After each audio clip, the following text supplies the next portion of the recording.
아침 6시. 나는 오늘도 어김없이 눈을 뜬다. 무릎이 시큰거려서 일어나는데 한참이 걸렸지만 나는 소리 내지 않았다. 손주들이 깰까봐. 부엌으로 가는 복도에서 며느리 방 앞을 지날 때 나는 습관적으로 발소리를 죽였다. 며느리는 내가 아침 일찍 부산 떠는 걸 싫어한다. 애들 깰까봐 걱정된다면서. 하지만 나는 알고 있다. 진짜 이유는 다른 거라는 걸. 시어머니가 너무 일찍 일어나서 부담스럽다는 뜻이라는 걸.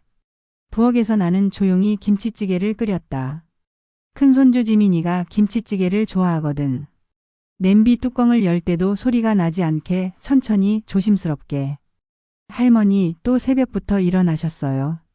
며느리의 목소리가 등 뒤에서 들렸다. 나는 놀란 척하며 돌아섰다. 아이고 깜짝이야. 민주야 깼니? 미안해 소리 안 내려고 했는데. 아니에요. 할머니가 움직이시는 소리에 눈이 떠요. 그리고 어머니 말씀드렸잖아요. 애들한테 매운 반찬 너무 자주 주지 마시라고. 며느리의 목소리는 부드러웠지만 그 안에 담긴 날은 내가 알고 있었다. 아 그래? 그럼 내가 따로. 그냥 제가 아침 할게요. 어머니는 좀 쉬세요. 며느리가 내 손에서 국자를 가져갔다. 나는 한 발 물러섰다. 며느리의 부엌에서 나는 언제나 불청객이었으니까. 그래 그럼 나는 애들 깨워야겠다. 어머니 애들은 제가 깨울게요. 요즘 학교 가기 싫어해서 할머니가 깨우면 더 칭얼대요. 나는 아무 말도 하지 못하고 고개만 끄덕였다. 방으로 돌아오는 길 큰손주 지민이의 방문이 살짝 열려 있었다. 나는 문틈으로 자고 있는 손주의 얼굴을 들여다봤다. 초등학교 3학년인 지민이는 베개를 꼭 안고 자고 있었다. 할머니가 사준 베개구나. 작년 생일에 내가 용돈을 모아서 사준 캐릭터 베개였다. 그때 며느리가 뭐라고 했더라. 어머니 애들한테 용돈 너무 많이 주지 마세요. 버릇 나빠져요. 하지만 나는 손주들에게 뭐라도 사주고 싶었다. 내가 해줄 수 있는 게 그것밖에 없었으니까. 방으로 돌아온 나는 침대 밑 깊숙이 숨겨둔 낡은 돼지 저금통을 꺼냈다. 30년 전 처손주 지민이가 태어났을 때 시작한 저금통이었다. 지민아 할머니가 내 대학 등록금은 꼭 만들어줄게. 나는 저금통을 쓰다듬으며 혼잣말을 했다. 하지만 마음 한편에서는 불안했다. 내가 그때까지 살아있을까? 며느리가 알면 뭐라고 할까? 창밖을 보니 해가 떠오르고 있었다. 오늘도 나는 괜찮아, 할머니는 괜찮아라고 말하며 하루를 시작할 것이다. 어머니, 이거 뭐예요? 며느리의 목소리가 거실을 가득 채웠다. 나는 설거지하던 손을 멈추고 돌아섰다. 며느리는 손에 10,000원짜리 5장을 들고 서 있었다. 아, 어제 지민이에게 몰래 준 용돈이었다. 그게 지민이가 학교에서 현장학습 간다길래 어머니 학교에서 필요한 건 제가 다 챙겨요. 그리고 말씀드렸잖아요. 애들한테 용돈 너무 많이 주지 마시라고. 며느리의 얼굴이 굳어 있었다. 미안해. 그냥 할머니가 용돈이라도 줘야 손주들이 좋아하지 않을까 싶어서. 좋아하는 게 문제예요. 애들이 할머니한테만 가면 용돈 받는다고 생각해서 요즘 저한테는 말도 안 듣고 할머니 방만 가요. 며느리의 말에 나는 할 말을 잃었다. 내가 잘못한 건가? 손주들한테 용돈 주는 것도 잘못인가? 알겠어. 앞으론 안 그럴게. 나는 고개를 숙이며 말했다. 며느리는 한숨을 쉬며 방으로 들어갔다. 그날 저녁 아들이 퇴근 후 나를 불렀다. 엄마 잠깐 얘기 좀 해요. 거실에 앉은 아들의 표정이 무거웠다. 며느리가 뭐라고 했구나 나는 직감했다. 엄마, 민주가 그러는데 요즘 애들이 엄마한테만 가서 용돈 받는다고 버릇 없어졌대요. 준호야, 할머니가 손주한테 용돈 주는 게 그렇게 나쁜 일이니? 나쁜 건 아닌데 애들 교육에는 안 좋잖아요. 돈을 쉽게 받는다고 생각하면. 나는 아들의 말을 듣다가 가슴이 답답해졌다. 그래 알겠어. 앞으론 안 줄게. 그리고 엄마 요즘 애들 교육 방식이 옛날하고 달라요. 너무 간섭하지 마시고 민주한테 맡겨주세요. 간섭이라고? 내가 손주들한테 관심 갖는 게 간섭인가? 나는 아무 말도 하지 못하고 방으로 돌아왔다. 침대에 누워 천장을 바라보니 눈물이 흘렀다. 나는 손주들을 사랑하는 것뿐인데 왜 그게 잘못이 될까? 핸드폰을 꺼내 예전 사진들을 봤다. 지민이가 처음 걸음마를 뗐을 때 내가 손을 잡아줬던 사진. 둘째 손주 서준이가 처음 할머니라고 불렀을 때의 영상. 그때는 나도 필요한 사람이었는데. 새벽 2시 잠이 오지 않아 부엌으로 나왔다. 냉장고에서 우유를 꺼내 마시는데 며느리 방에서 소리가 들렸다. 여보, 진짜 시어머니 때문에 애들 교육이 안 돼요. 제가 안 된다고 하면 할머니 방으로 가서 용돈 타고. 그래도 엄마가 아기가 있어서 그러는 건 아니잖아. 아기가 문제가 아니라 애들 교육 방침을 무시하는 게 문제죠. 차라리 따로 사시는 게 나을 것 같아요. 따로 살라고? 나는 손에 들고 있던 우유컵을 떨어뜨릴 뻔했다. 조용히 방으로 돌아온 나는 베개에 얼굴을 묻고 소리 없이 울었다. 내가 짐이구나. 내가 있어서 이 집이 불편하구나. 침대 밑에서 저금통을 꺼냈다. 30년간 모은 돈이었다. 지민아, 서준아. 할머니가 너희한테 폐가 되고 있구나. 저금통을 안고 나는 밤새 잠을 이루지 못했다. 그날 이후로 며느리는 나와 눈도 잘 마주치지 않았다. 아침에 일어나도 부엌에 가지 않았다. 며느리의 영역을 침범하지 않기 위해서.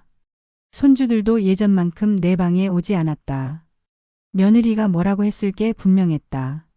어느 날 저녁 나는 우연히 며느리가 손주들에게 하는 말을 들었다.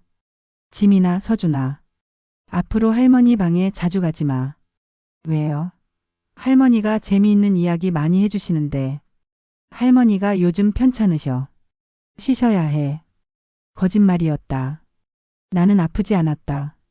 다만 며느리가 내가 손주들과 가까워지는 걸 원하지 않을 뿐이었다. 그날 밤 나는 침대에 누워 생각했다. 내가 정말 이 집에 있어야 할까? 차라리 혼자 사는 게 나을까? 하지만 혼자 살기에는 나이가 너무 많았다. 75세, 건강도 예전 같지 않았다. 침대 밑에서 저금통을 꺼냈다. 30년간 모은 돈. 동전 하나, 지폐 하나 모을 때마다 나는 생각했다. 지민이 대학 갈 때 쓰게 해줘야지. 서준이 유학 가고 싶다면 보태줘야지. 하지만 이제 그 돈을 줄 수 있을까? 며느리가 알면 또 뭐라고 할까? 저금통을 열어봤다. 낡은 통장 하나가 들어 있었다. 정순자 통장 잔액 2,845만 원. 30년간 모은 돈이었다. 청소일, 식당 설거지, 폐지 줍기. 온갖 일을 하며 동전 하나하나 모은 돈. 지민아, 이거라도 주고 싶은데. 나는 통장을 쓰다듬으며 눈물을 흘렸다. 다음 날 아침 나는 결심했다. 아무한테도 짐이 되지 말자. 조용히 살자. 손주들이 필요할 때만 도와주자. 하지만 그 결심은 며칠 만에 깨졌다. 큰 손주 지민이가 내 방문을 두드렸다. 할머니, 저 들어가도 돼요? 그럼 우리 지민이. 어서 와. 지민이는 방에 들어와 내 옆에 앉았다. 평소와 달리 표정이 어두웠다. 할머니, 저 고민이 있어요. 무슨 고민? 학원비 때문에요. 친구들은 다 영어 학원 다니는데 엄마가 돈이 없어서 안 된대요. 지민이의 말에 내 가슴이 찢어지는 것 같았다. 그래? 얼마나 필요한데? 한 달에 20만 원이요. 근데 엄마 아빠가 요즘 힘들대요. 아빠 회사 일이 잘 안 된다고. 나는 침대 밑에서 저금통을 꺼냈다. 지민아, 할머니가 줄게. 진짜요? 근데 할머니, 이거 엄마한테 비밀로 해주세요. 엄마가 할머니한테 돈 받지 말래요. 나는 고개를 끄덕이며 지민이에게 20만 원을 주었다. 하지만 그 비밀은 오래가지 못했다. 지민아, 이 돈 어디서 났어? 그게 용돈 모은 거예요. 거짓말하지 마. 내가 언제 용돈을 20만 원이나 모았어? 지민이는 결국 할머니한테 받았다고 말했다. 며느리는 즉시 내 방으로 왔다. 어머니, 제가 몇 번을 말씀드렸어요. 애들한테 돈 주지 말라고. 민주야, 미안해. 그냥 지민이가 학원비 때문에 고민하길래. 그건 저희가 알아서 할 일이에요. 어머니가 나서실 일이 아니에요. 며느리의 목소리가 차가웠다. 민주야, 나는 그냥 손주들이 힘들어하는 게 안타까워서. 어머니, 솔직히 말씀드릴게요. 어머니가 이렇게 애들한테 돈을 주시면 애들이 할머니만 찾게 되고 저희는 무능한 부모가 돼요. 이해하시겠어요? 며느리의 말에 나는 할 말을 잃었다. 내가 잘못한 건가? 손주 돕는 것도 잘못인가? 며느리는 방을 나가며 말했다. 어머니, 정 그러시려면 차라리. 말을 끝맺지 않았지만 나는 알았다. 차라리 나가라는 뜻이구나. 그날 밤 나는 집을 나갈 준비를 했다. 짐을 싸다가 저금통을 꺼냈다. 이것만이라도 남기고 갈까? 하지만 며느리가 받을까? 고민하다가 나는 낡은 노트를 꺼냈다. 30년간 적어온 기록이었다. 정순자의 손주 기록장. 1995년 3월 2일 지민이 돌. 금반지 한돈 30만 원. 1998년 5월 15일 지민이 유치원 입학 축하금 10만 원. 2005년 3월 1일 지민이 초등학교 입학 축하금 20만 원. 2010년 9월 10일 서준이 출생 축하금 50만 원. 2025년 1월 지민이 대학 등록금 예상액 1,500만 원. 2030년 서준이 대학 등록금 예상액 1,500만 원. 30년간의 기록이 빼곡히 적혀 있었다. 그때 방문이 열렸다. 할머니? 둘째 손주 서준이었다. 서준아, 왜 안 자고? 할머니, 엄마가 할머니한테 화냈죠. 제가 다 들었어요. 서준이가 내 옆에 앉았다. 괜찮아. 할머니가 잘못해서 그래. 아니에요. 엄마가 이상한 거예요. 할머니는 저희를 사랑하는 건데 왜 그게 잘못이에요? 서준이의 말에 나는 눈물이 났다. 서준아, 고마워. 그래도 할머니는 엄마 말이 맞는 것 같아. 할머니가 너희들 버릇없게 만들었나 봐. 할머니, 그거 아세요? 저 크면 할머니한테 다 갚아드릴 거예요. 할머니가 해주신 거 다요. 나는 서준이를 꼭 안았다. 이 아이만이라도 내 마음을 알아주는구나. 다음 날 아침 며느리가 청소를 하다가 내 방 침대 밑에서 저금통을 발견했다. 어머니, 이게 뭐예요? 며느리는 저금통과 노트를 들고 있었다.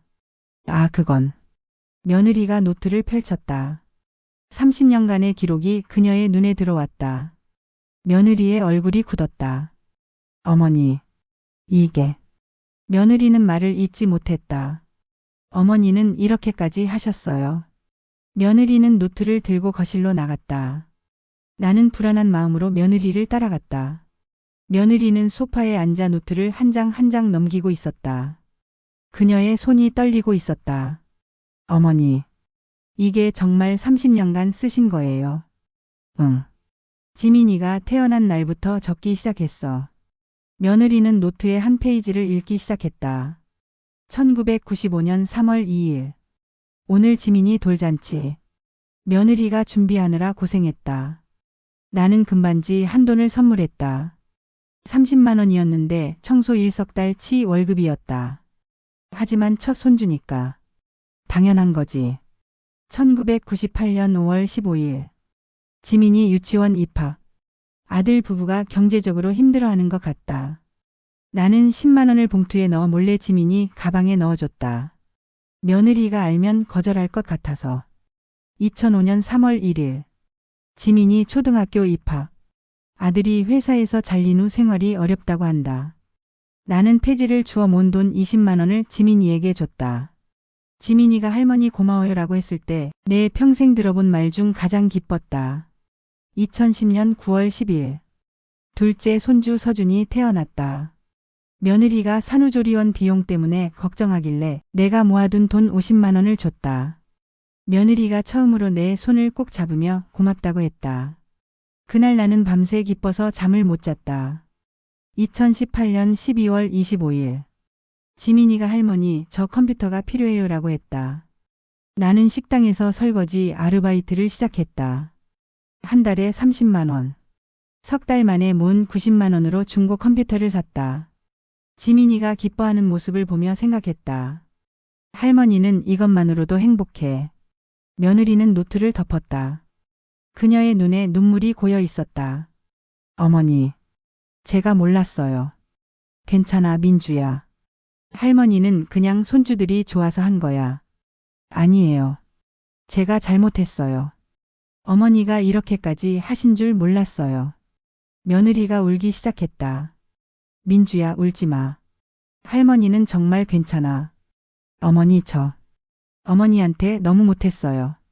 어머니가 애들한테 용돈 주시는 것도 이유가 있었는데 저는 며느리는 말을 잇지 못하고 계속 울었다.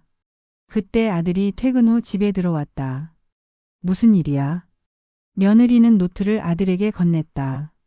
아들은 노트를 펼쳐 읽기 시작했다. 그의 얼굴이 점점 굳어졌다. 엄마, 이게, 30년간 적은 거야. 아들은 노트의 마지막 페이지를 펼쳤다. 2025년 10월. 지민이가 곧 중학생이 된다. 그 다음은 고등학생, 그 다음은 대학생.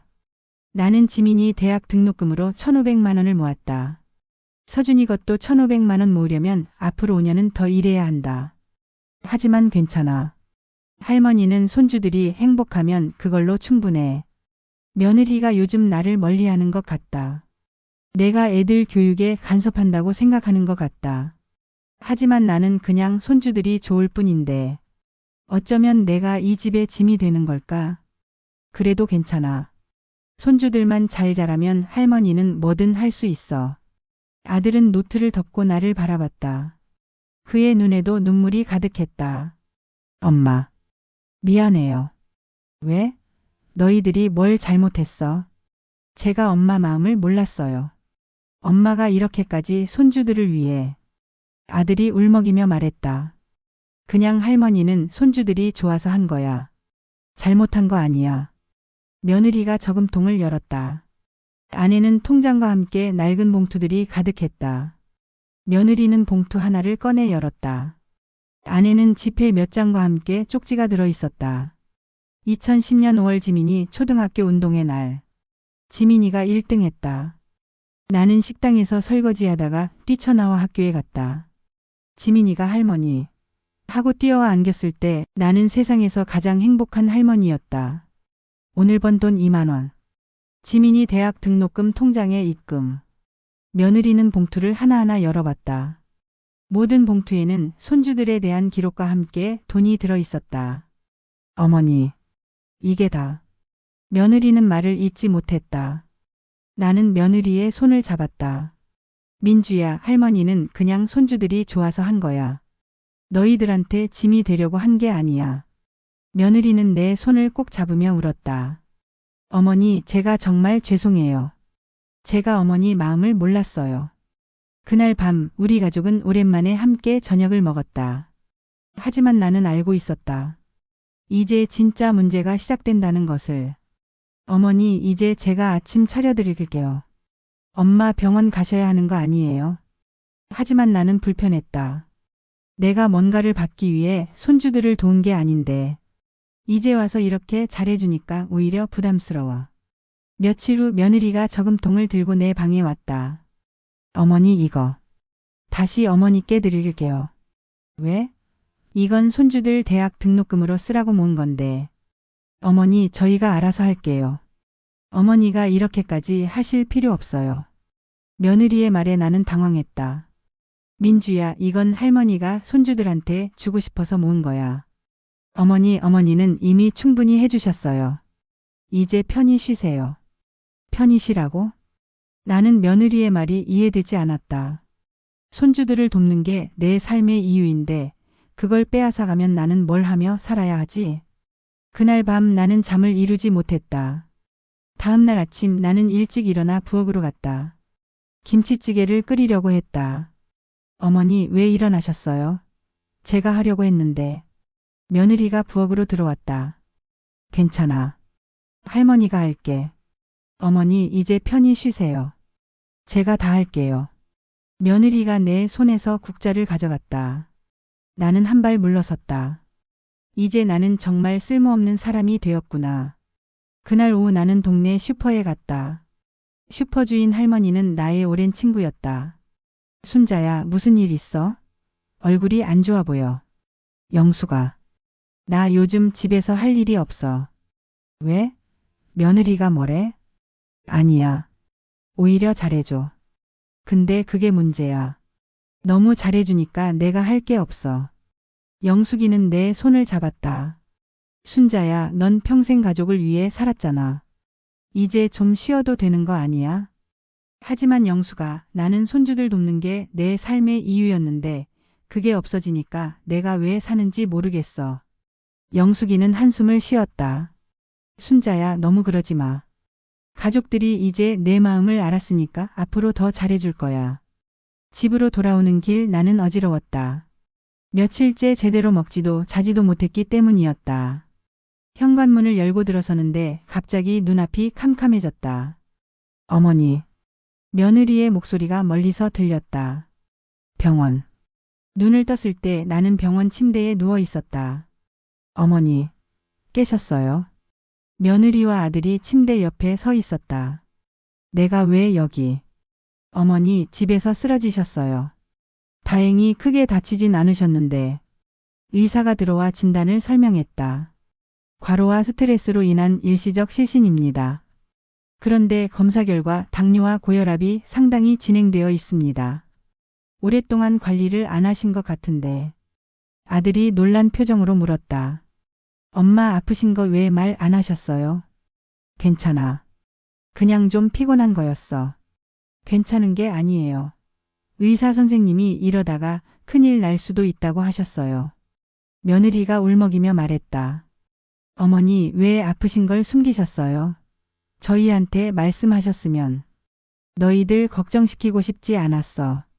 어머니. 며느리는 내 손을 꼭 잡았다. 그날 밤 아들과 며느리가 복도에서 이야기하는 소리가 들렸다. 여보, 엄마 혼자 두면 안 될 것 같아요. 나도 그렇게 생각해.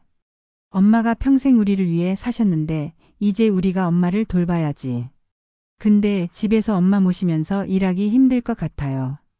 그럼 어떻게 해? 차라리 요양원은 어떨까요? 요양원. 그 말을 듣는 순간 내 가슴이 철렁했다. 요양원이라고? 나를 버리려는 건가? 다음 날 아침 아들이 내 병실에 왔다. 엄마, 얘기 좀 해야 할 게 있어요. 나는 이미 알고 있었다. 요양원 보내려는 거지? 아들이 놀란 표정을 지었다. 엄마, 그게 아니라. 괜찮아. 할머니도 이제 너희들한테 짐이 된다는 거 알아. 엄마, 짐이 아니에요. 다만 엄마 건강을 위해서. 알겠어. 너희들 편한 대로 해. 나는 고개를 돌려 창밖을 바라봤다.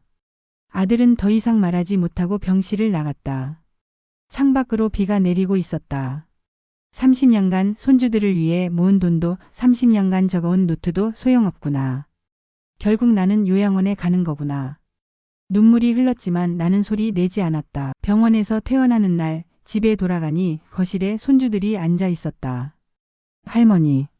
지민이와 서준이가 뛰어와 나를 안았다. 우리 손주들 할머니 보고 싶었어? 할머니, 정말 요양원 가세요? 지민이의 말에 나는 놀라 며느리를 바라봤다. 애들이 어떻게?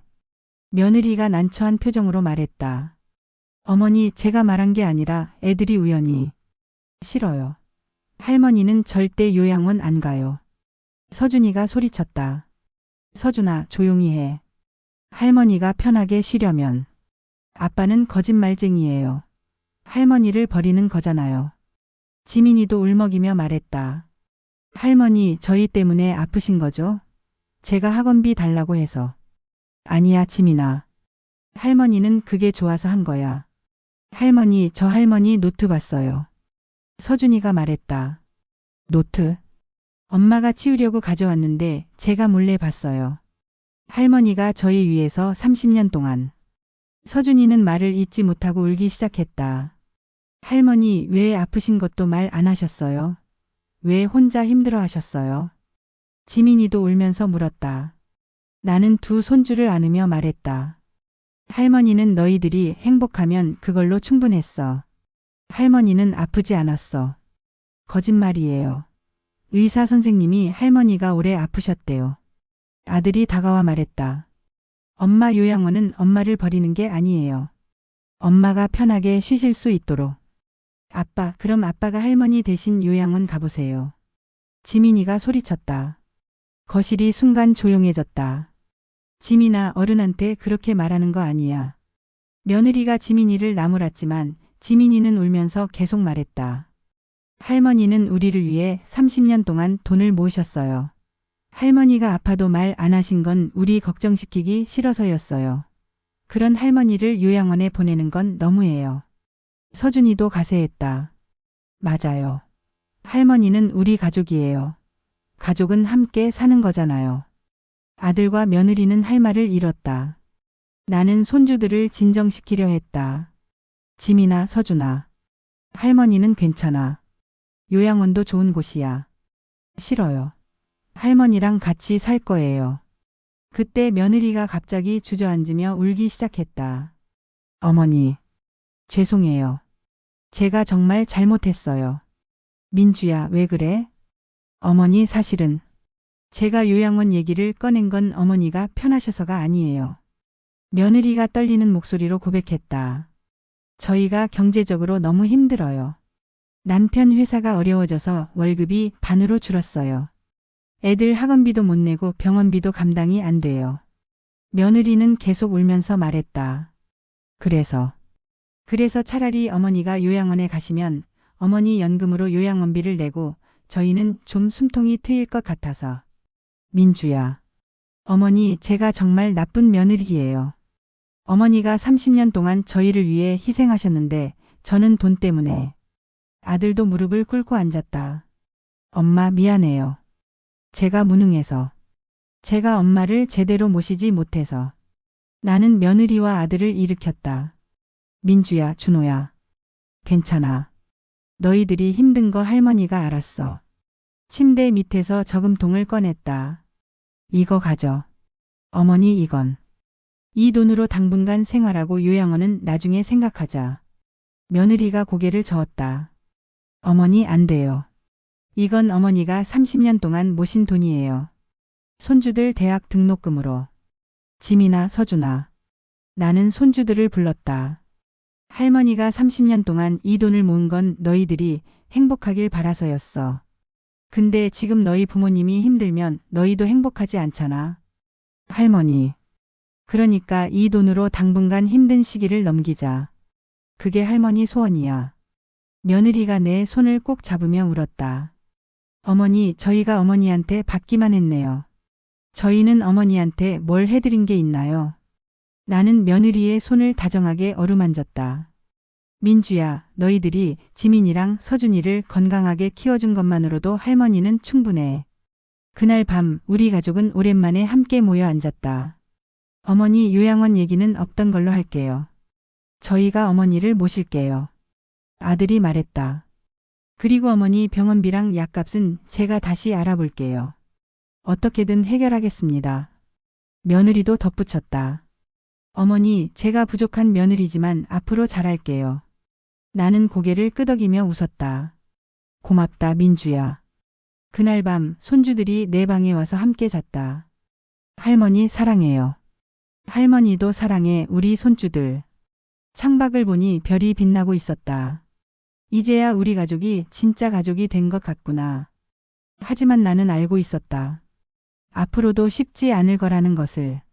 그래도 괜찮다. 우리는 이제 서로의 마음을 알았으니까. 1년이 지났다. 오늘은 큰손주 지민이가 중학교에 입학하는 날이다. 할머니 어때요? 교복 잘 어울려요? 지민이가 새 교복을 입고 내 방으로 들어왔다. 어머, 우리 지민이 중학생이 다 됐네. 정말 멋있다. 할머니 덕분이에요. 할머니가 주신 돈으로 교복도 사고 책도 샀어요. 그래, 할머니는 내가 행복하면 그걸로 충분해. 1년 전 내가 30년간 모은 돈은 가족의 경제적 위기를 넘기는데 큰 도움이 되었다. 아들은 새로운 일자리를 찾았고 며느리는 파트타임으로 일을 시작했다. 손주들은 할머니가 준 돈으로 학원도 다니고 필요한 것들을 샀다. 하지만 무엇보다 큰 변화는 우리 가족의 마음이었다. 어머니, 아침 드세요. 며느리가 아침상을 들고 내 방으로 들어왔다. 민주야, 내가 가서 먹을 텐데. 아니에요. 어머니 무릎이 안 좋으시잖아요. 제가 가져다 드릴게요. 며느리는 더 이상 나를 부담스러워하지 않았다. 오히려 나를 챙기려고 노력했다. 민주야, 고마워. 어머니, 제가 감사하죠. 어머니가 아니었으면 저희 가족이 이렇게 힘든 시기를 넘기지 못했을 거예요. 며느리가 내 손을 잡았다. 그리고 어머니, 하나 말씀드릴 게 있어요. 뭔데? 저 임신했어요. 뭐라고? 정말? 네. 3개월 됐어요. 이번에는 딸일 것 같아요. 나는 며느리를 꼭 안았다. 축하해, 민주야. 정말 축하해. 어머니, 이 아이 태명을 순자로 지을까 해요. 할머니 이름으로요. 눈물이 났다. 민주야, 고마워. 그날 저녁 우리 가족은 다 함께 모여 저녁을 먹었다. 할머니, 제가 나중에 크면 할머니처럼 가족을 위해 돈을 모을 거예요. 서준이가 말했다. 아니야, 서준아. 너는 내 행복을 위해 돈을 쓰렴. 왜요? 할머니는 저희 위해서 쓰셨잖아요. 그건 할머니가 그렇게 하고 싶어서 한 거야. 하지만 너는 내가 원하는 대로 살아야 해. 할머니. 서준아, 할머니가 바라는 건 내가 행복한 거야. 그것만으로 할머니는 충분해. 식사 후 나는 혼자 방에 앉아 창밖을 바라봤다. 30년 전 첫손주 지민이가 태어났을 때부터 시작된 내 여정. 동전 하나, 지폐 하나 모으며 손주들의 미래를 꿈꿨던 시간들. 그 시간들이 헛되지 않았다. 손주들은 건강하게 자라고 있고 가족들은 서로를 이해하게 되었다. 할머니, 뭐 하세요? 지민이가 방문을 열고 들어왔다. 그냥 생각 좀 하고 있었어. 무슨 생각이요? 지민아, 할머니가 너한테 하나 물어봐도 될까? 네, 뭐든지 물어보세요. 할머니가 30년 동안 돈을 모은 거 너는 어떻게 생각해? 지민이는 잠시 생각하더니 대답했다. 할머니, 저는 처음엔 몰랐어요. 할머니가 저희를 위해 그렇게까지 하신 줄. 근데 노트를 보고 나서 알았어요. 뭘? 할머니가 저희를 얼마나 사랑하시는지요. 그리고 저도 나중에 할머니처럼 누군가를 사랑하고 싶어요. 나는 지민이를 꼭 안았다. 고마워, 지민아. 할머니는 내가 이렇게 자라줘서 정말 행복해. 그날 밤 나는 오랜만에 편안하게 잠들었다. 꿈에서는 남편이 나왔다. 순자야, 고생 많았어. 여보, 우리 손주들 잘 컸죠? 응, 정말 잘 컸어. 그리고 순자야, 이제 너도 좀 쉬어. 여보, 나는 괜찮아요. 손주들만 행복하면 돼요. 순자야, 너는 평생 가족을 위해 살았어. 이제 너를 위해서도 살아. 남편의 말에 나는 웃었다. 여보, 나는 이미 행복해요. 손주들이 행복한 걸 보는 게 내 행복이에요. 꿈에서 깨어나니 아침이었다. 창밖으로 햇살이 들어왔다. 나는 침대에서 일어나 창문을 열었다. 따뜻한 봄바람이 불어왔다. 이제야 진짜 봄이 왔구나. 거실에서 손주들의 웃음소리가 들렸다. 며느리가 아침을 준비하는 소리도 들렸다. 아들이 엄마, 병원 가실 시간이에요 라고 부르는 소리도 들렸다. 나는 미소를 지으며 거실로 나갔다. 할머니. 손주들이 뛰어와 나를 안았다. 우리 할머니, 좋은 아침. 그래, 좋은 아침. 오늘도 나는 행복하다. 손주들이 있고 가족이 있고 사랑이 있으니까. 30년간 모은 돈은 이제 거의 다 썼지만 그래도 괜찮다. 그 돈으로 손주들이 웃고 가족이 행복해졌으니까. 그것만으로도 할머니는 충분히 행복하다. 창밖을 보니 새싹이 돋아나고 있었다. 새로운 시작이었다. 우리 가족의 새로운 시작. 그리고 할머니의 새로운 행복. 5년 후. 지민이는 고등학생이 되었고 서준이는 중학생이 되었다. 그리고 막내 손녀 순자는 5살이 되었다. 나는 여전히 이 집에서 가족들과 함께 살고 있다. 무릎은 예전보다 더 아프지만 그래도 괜찮다. 손주들이 할머니 사랑해요라고 말할 때마다 모든 아픔이 사라지니까. 오늘도 나는 창밖을 바라보며 생각한다. 나는 정말 행복한 할머니야. 그리고 웃는다. 진심으로. 이 이야기는 모든 할머니, 할아버지들에게 바칩니다. 당신들의 숨은 사랑과 희생을 우리는 알고 있습니다. 비록 늦었지만 감사합니다. 그리고 사랑합니다. 구독, 좋아요는 큰 힘이 됩니다.